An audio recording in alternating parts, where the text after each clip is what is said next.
শুভ সকাল আমার উপরে বন্ধুদের, কেমন আছো তোমরা সবাই? আশা করি ভালো আছো। আমরাও ভালো আছি। কথাটা কিন্তু আমরা খুব সহজেই বলে ফেললাম, তাই না? কিন্তু আচ্ছা বন্ধুরা, আমরা কি আসলেই সবসময় ভালো থাকি? দেখা যায় ভেতর থেকে শরীরটা হয়তো ভীষণ খারাপ, তাও কেউ জিজ্ঞেস করলে আমরা মুখস্থ বলে দিই ভালো আছি। আসলে আমরা চাই না আমাদের কাছের মানুষগুলো চিন্তা করুক, আর এই ব্যস্ত পৃথিবীতে নিজের কষ্টের কথা সবাইকে বলতেও ভালো লাগে না। তাই শরীরটা খারাপ থাকলেও একটা মিষ্টি হাসি মুখ নিয়ে আমরা বলি যে আমরা ভালো আছি। যাই হোক, অনেক কথা হবে, অনেক গল্প হবে তোমাদের সঙ্গে। ভিডিওর সঙ্গে থেকো। এখন অনেকটাই বেলা হয়ে গেছে, 9:45 বাজে। আজকে আমি ভাবিনি আজকে কোনো কাজ করতে পারবো। সকাল থেকে এতটা শরীর খারাপ। আজকের ভোরবেলায় রান্নাটা আমার হাজব্যান্ড করেছে, তারপরও টিফিন গুছানো সবই ওই করেছে।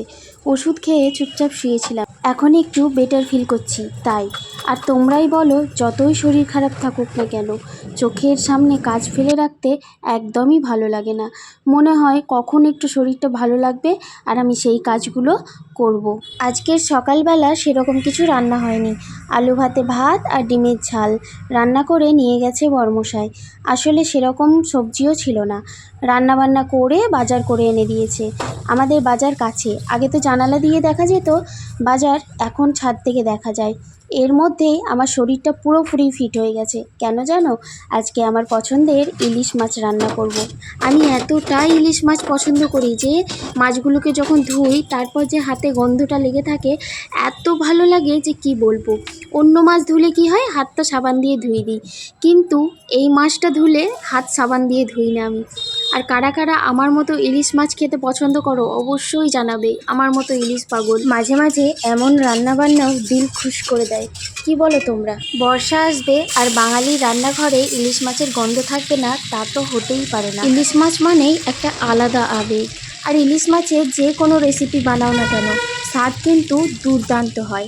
আজকে আমি সিম্পলভাবে রান্না করব, বেগুন দিয়ে কালো জিরে দিয়ে ঝোল। আর বেগুন দিয়ে আরেক রকমও ঝোল হয়, সেটা যদি অন্যদিন করি তোমাদের সাথে অবশ্যই শেয়ার করব। জানো তো, আমি আগে একদমই কিছু রান্নাবান্না পারতাম না। আগে কোনো কিছু রান্না করলে ননদকে ফোন করতাম, তাহলে শাশুড়ি মাকে ফোন করতাম, ওরা আমায় ফোনে ফোনে বলে দিত আর আমি রান্না করতাম। আর তখন আমার কাছে ফোনও ছিল না যে ফোন দেখে সুন্দর সুন্দর রেসিপি রান্না করব। এখন আমার কাছে রান্না কোনো ব্যাপারই নয়, মোটামুটি আমি ভালোই রান্না করতে পারি। আমার কিন্তু মাছ ভাজা কমপ্লিট। দেখো, মাছগুলোকে সুন্দর করে ভেজে নিয়েছি আর সামান্য তেলও রেখে দিয়েছি। আর ইলিশ মাছের তেল কোনো কথাই হবে না, গরম ভাত দিয়ে যা খেতে লাগে না। আমার হাজব্যান্ড, আমার ছেলে ইলিশ মাছের তেল দিয়ে ভাত খেতে খুব পছন্দ করে, আমার অতটা ভালো লাগে না। ওদিকে মাছ ভাজা হয়ে গেছে, এদিকে বেগুন লম্বা লম্বা করে কেটে নিচ্ছি।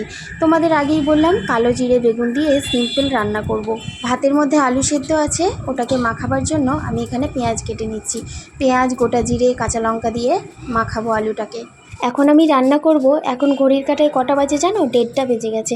আর আমি আজকে অত তাড়াতাড়ি করছি না, কারণ আজকে দেরি করেই রান্নাটা করব। দুটো মাছটাই রান্না হবে। আচ্ছা, রান্নার মাঝে তোমাদের সাথে একটা ছোট্ট কথা বলে নিই।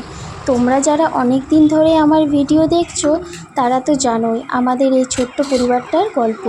আর যারা আজ প্রথমবার আমার এই বর্ষার ইলিশ রান্নার ব্লগটা দেখছো, তাদের সবাইকে অনেক স্বাগত।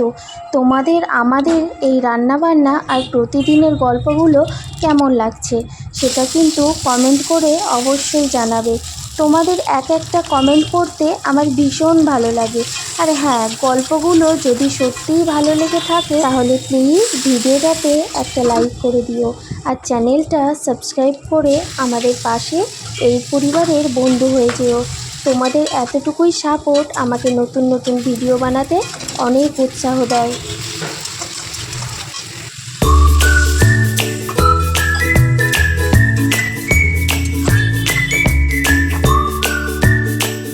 এবারে দেখো ঝোলটা ফুটে গেছে, এবারে মাছগুলোকে দিয়ে দিলাম, একটু ঢাকা দিয়ে রাখবো, তারপরে গ্যাসটা অফ করে দেব। টান টান, ইলিশ মাছের ঝোল একেবারে রেডি। তো চলো এবার ভাত বেড়ে নিই, তারপর আসছি তোমাদের সাথে।